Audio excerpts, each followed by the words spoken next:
177 version of the Remington Express. Remington first making air guns in 1928, I believe. Although this is the first one they made for quite a long time, the Express series, I believe. It is 114 centimeters long. You have a barrel of 48 centimeters. At the front of that barrel, the usual fibre optic and an adjustable one at the rear. As is normal, you also have your 11mm scope rail, which has some notches on it, but no arrestor block to stop scope creep, which would have been a good idea on this gun because it does kick. We have some grip in there on the main body of the gun and around the trigger area. The trigger itself is a two-stage adjustable, and along the stock at the butt pad there is Remington written, as they seem to do on their guns, and also underneath with the R there. Today's pellets are going to be the very budgety Excite hammers. For this budget setup, I did try a few others, but to be honest, they were all about the same. And today, it's a beautiful day, really clear, great shooting weather, but the other side of the range, and all this land and a bit, which we'll see in a minute, was acquired by my great granddad, DG, or David Goliath, under the business name DG and Sons, or DG Bayliss and Sons, and acquired all of this for £40, although he did need to take a loan out at the time in 1930. So, one of the oldest run family business in the area, or could be even the oldest. I think it's 123 years in service, which my uncle alone keeps together.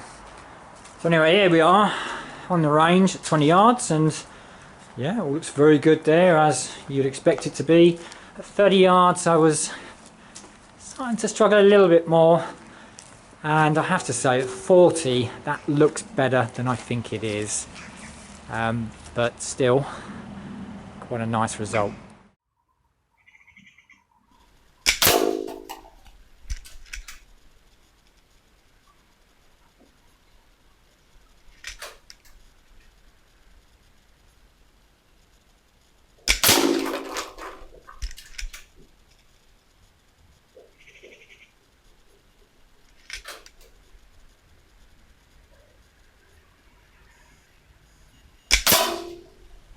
It's probably quite hard to appreciate how hard this gun does kick from the camera.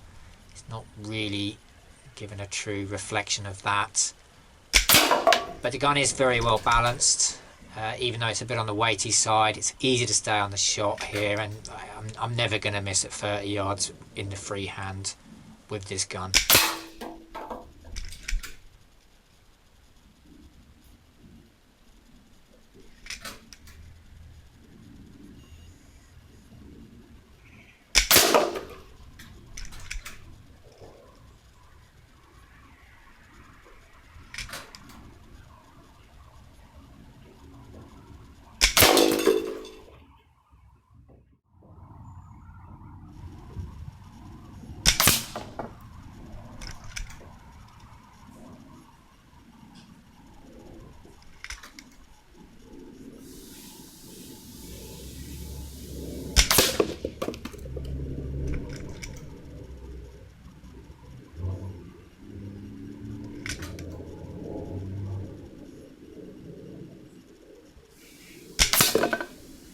Just like the 2.2, in a rested position, the gun does kick in a more exaggerated way. And I don't actually enjoy shooting either of them in a rested position, to be honest, but especially this. It's also, I'm starting to lose the scope a bit here as well, and a combination of those two things, plus the fact that the 177 pellets sometimes go through the target rather than knock them down, being a shot at a faster velocity and obviously a smaller projectile. I'd say in terms of plinking, I was having more fun with the 2.2.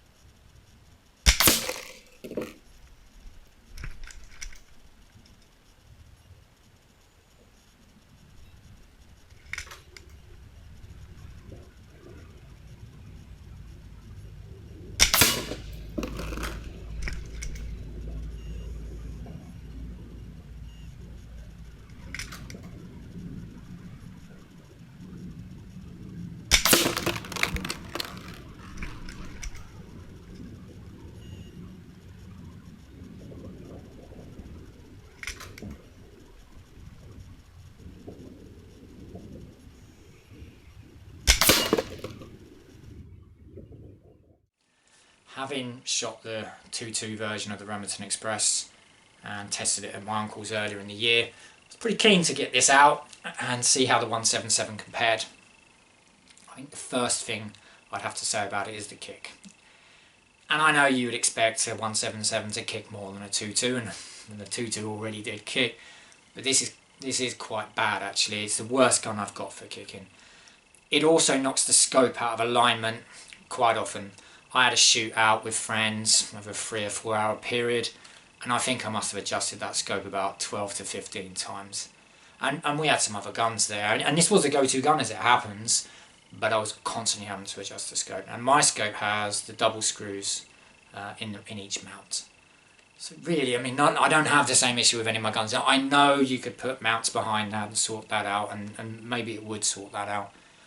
But I'm really surprised they didn't put an arrestor block on this, because it is definitely the biggest problem with this gun. In the freehand, it's comfortable, a bit weighty. It is a heavy gun, but that weight's on the front, and it's nice and easy to keep on the shot. I enjoyed shooting it freehand, despite the kick, and in fact that's kind of enjoyable. But in a rested position I wasn't so keen. It's just exaggerated the kick. And then I found myself in the 40-yard shooting I've just done, losing the scope a little bit, to be honest, not having quite the same confidence. So with that in mind, if I had to choose between the 177 and the 2.2, I would take the 2.2.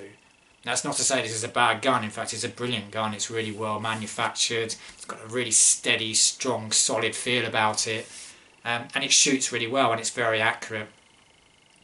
But yeah, if I had the choice, it would be the 2.2.